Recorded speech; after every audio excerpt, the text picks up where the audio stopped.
Today on Slant Daily Garage, we got something special from Send Cut Send. We might be able to adjust the upper control arms on our QA1 4-link suspension.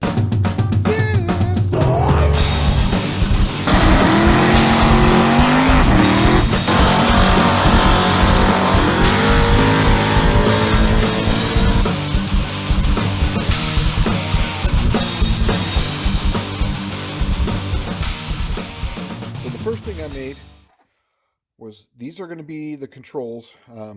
I actually made these so that way I could kind of, plug weld them, but they were a little too long for the one side. These are going to be the inside one since there's no adjustment, and these are going to be doubled up like so. I'm going to cut the other one so that way it can locate. This right here is the tool. Since this is going to be on the axle side, this will give me the correct arc. Here is my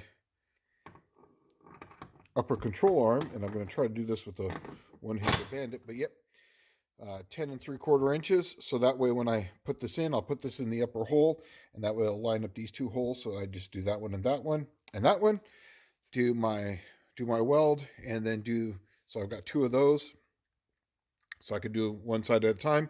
Then after I weld that in, I put this in, and then I do the other side. So pretty simple deal. Yep, and they're going to be welded in like so. So I'm going to cut the bottom off. This is going to go into the next hole. And I was going to have 4 holes, but I think I'm only going to have 3. So I'm going to cut that off in the upper hole that's already there. This is going to be on the same level as what's there. Then this one's going to go on top, and that is going to bond the upper and the lower together. I'm going to weld up on top, and that way I'll have a weld around here. Make it nice and strong. So we're underneath the car right now, and my upper link bolts to that one that's on the axle and to that one right up there. Well, currently we only have one bolt hole up front. So what we're going to do is we're going to add 2 more bolt holes up there, so that way we can kind of go up and down and actually have some adjustment. So I'll have 1 in the back, 3 up front.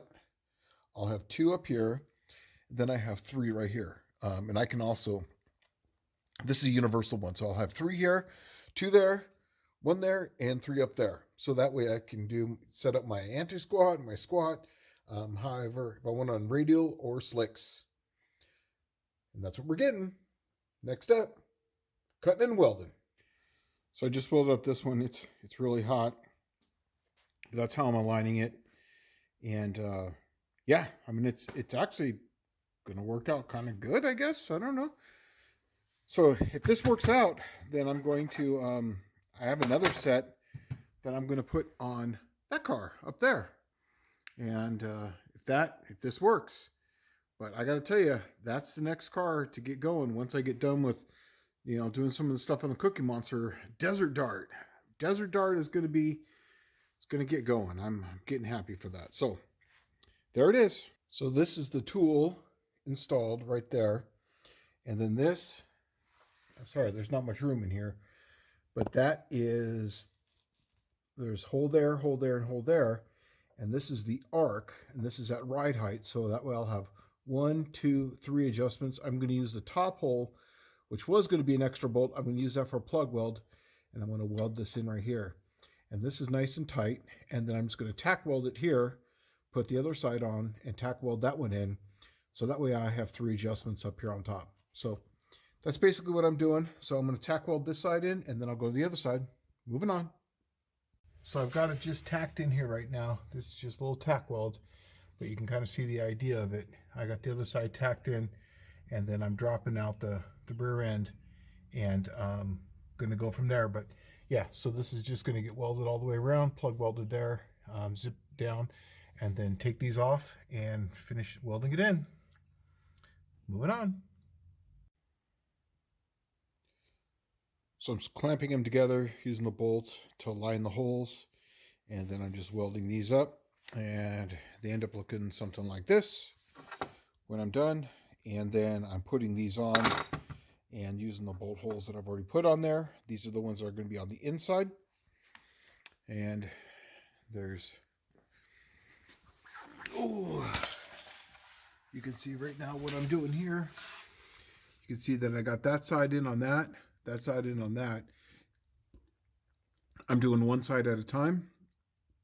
And then since these hang down so far, I'm going to take the top of this and reinforce it to where the pinion stubber used to be. So there's going to be a plate that's going to go from here to there and then from there to there, because just this bar is supporting it, and they're going to kind of hang down just a little long down there.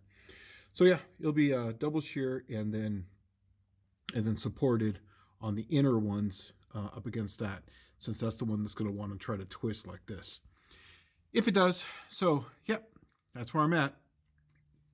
Took the drive shaft out and everything. So right now I just got them hanging by this. I'm keeping it aligned with that one and going from there.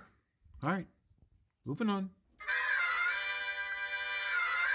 Well, a lot of this I didn't film because I just wanted to work, but I just kept the one that back there. I was going to put 2 on there, but it was too hard to get it to angle. I got 3 up there. I put a brace between the 2, and I'm going to walk around in front and show you, but I also put little braces here and there. Moving around to the front. Well, actually from the side. So I got the 3 bolts there. So I got, so I can do anti-squat or squat. I can add more, and I'll show you how I reinforced it. So what I did here is, this was the old pinion snubber here. So then, since these were going to hang down considerably farther, and you know, it put a lot more force on it, what I did is I put a bar between them, and then I triangulated them coming at an angle to this bar right here. And those have a little cut inside of them, so they're welded on both sides. So now these are tied into the body instead of it just being floating in space. And that's an 1/8 inch plate right there. So I've got plenty of adjustment here. Right now they're in the top spot, and yeah, I think this is ready to go. So yeah, I'm stoked now. Finally, all the welding and everything's done. Now we're getting ready for racing season, and the only thing I have to do is change up my lines for E85, and I'm just waiting on my pump and my regulator come back from Aeromotive, and then we'll go from there. This was a quick one, I know, but I wanted to work. I didn't want to just keep on, you know, doing things. So anyways, Joe,